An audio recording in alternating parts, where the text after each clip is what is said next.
কথায় আছে ছোটবেলায় যারা খুব আহ্লাদে আহ্লাদে বড় হয়, বড় হলে তাদের অনেক কষ্ট করতে হয়। তো এটা আসলে কথায় না, এটার জলজ্যান্ত প্রমাণ আমি নিজে। Hello everyone, welcome back to my new video. আসসালামু আলাইকুম, দিস ইজ অধরা রহমান। আই হোপ আপনারা সবাই অনেক ভালো আছেন।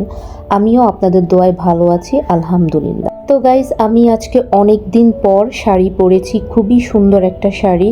আর একটু সাজুগুজু করেছি আর একটু ডিফারেন্ট টাইপের লুক দেওয়ার ট্রাই করেছি। জানি না কেমন হয়েছে, আপনারা আমাকে কমেন্ট করে জানাবেন আমাকে কেমন লাগছে। তো এই সুন্দর শাড়িটা যদি আপনারা কেউ পারচেস করতে চান, অবশ্যই আমার পেজ OR ফ্যাশন ওয়ার্ল্ডে ইনবক্স করবেন।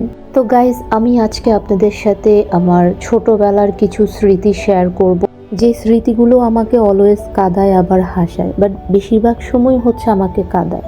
কারণ আমি আমার মাকে খুব বেশি মিস করি। মা শব্দটাতে শুধু আমি না, মনে হয় সবাই ইমোশনাল হয়ে যায়, যেমন আমি হয়ে গেছি। তো গাইস, আমি অনেক ছোট থাকতে আমার মাকে আমি হারিয়েছি। ইভেন তখন আমার ছোট ভাইয়ের বয়স ছিল 1 থেকে 1.5 বছর মেবি।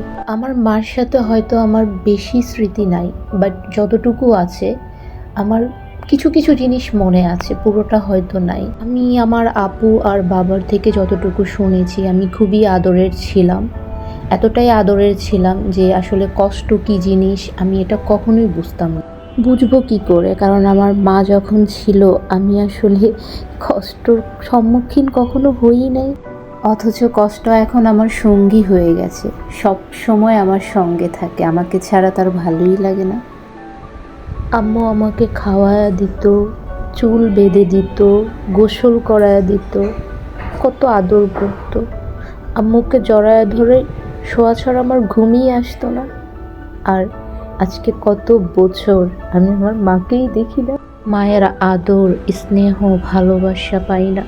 আমি যখন অন্য কাউকে দেখি তার মা তাকে খুব কেয়ার করছে, ভালোবাসছে, খবর নিচ্ছে, তখন আমি ভাবি আমার মা থাকলেও তো সেম কাজগুলো করতো।